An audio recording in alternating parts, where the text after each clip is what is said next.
I read a very important story in Matthew, the book of Matthew, chapter 25 in the Bible, yesterday evening, and I shared that story with my children. In that story, Jesus is talking about a bunch of virgins. There were 10 virgins, and five of them were really smart, and another five were foolish. Now, I want to tell you that you can be a virgin, and yet you are very foolish. It's very possible to be a virgin, to be a Christian, to be a godly person, but yet you're foolish. Now, these virgins were going for an event, and they each had a lamp. They had lamp, and they needed to put oil in their lamp to wait for the groomsman or the bridegroom to come for them, the groom. However, five of them bought enough oil for their lamps, and they had lamps like these, probably like a Latin lamp, a camping lamp, those ancient lamps. Five of them bought enough oil for their lamp, and about the other five, they didn't buy enough oil.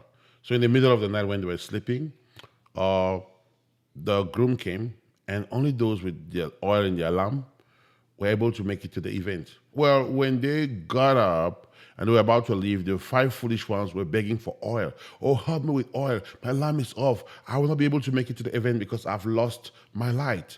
And guess what? They said, well, sorry, we just brought enough for us. You would have to go back and buy the oil. So they missed the event because of that. And you would see a lot of this in life. There are a lot of people who start life, and like, for example, in a family, you might have five children, or two children, or 10 children, and then some of them decide to do the wrong decisions. Remember the child for whom you paid school fees, you paid tuition, you sent them to university, but they decided to spend their own opportunities on alcohol, in the legs of women, or doing stupid things, or lying around with boys, and that cost them their future. And so when opportunity comes in life, they're not ready or qualified to take those opportunities because they did not put enough oil in their lamp. Enough oil in your lamp is the preparations that you make ahead before life brings opportunities to you. And they got up and started begging for oil. And something interesting happened.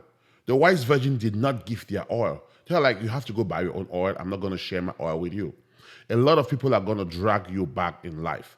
A lot of people will miss the opportunities, waste the opportunities, waste their resources. And when opportunity comes hitting, or when they want to make the next leap in life, they will come to you to draw and suck out the resources you have in order to go to the next stage. But you all had the same opportunity. You all went to the same schools. You all had the same parent. What happened to their own opportunity? So who are you right now in life? Are you the foolish virgin, or are you the wise virgin? How much oil do you have in your lamp? How have you used the resources, or what are you doing on your day of preparation? This happens a lot in life. So I like you, if you have a time, go take a look at that passage in the Bible. Really interesting story, the wise and the foolish virgin. And something I learned from that story that really touched me was, well, when the foolish one begged the wise one for oil, when it was really late, when they had to go for the event, the wise one did not share their oil. Why did they not share their oil? That sends a strong message to me. There are times when you have to help people, and there are times when you cannot help people. There are times that people have to face the consequences for their decision. Sometimes parents are even the worst case. Parents will bail out children. The child does this stupid thing, you take him out of jail. He does this one and this one. And I know the heart of a parent. Parents have good hearts. But however, sometimes people have to face the consequences of the stupid decisions they make. The wise virgin did not share their oil because it's very easy for people to pull you down. People with whom you had the same opportunities, people with whom you live in the same house, had the same shelter, the same food, the same mentorship. They abuse their opportunities in life, and later on, they start haunting you and asking you to share the few resources that you have to take you to the next stage in life. So be wise. And don't be the foolish virgin. And if you've been a foolish virgin, well, I like the part of scripture that says the mercies of God are new every morning. Go back to God, and He will show you mercy, and you can start building your opportunities again. God bless you, and talk to you in another video.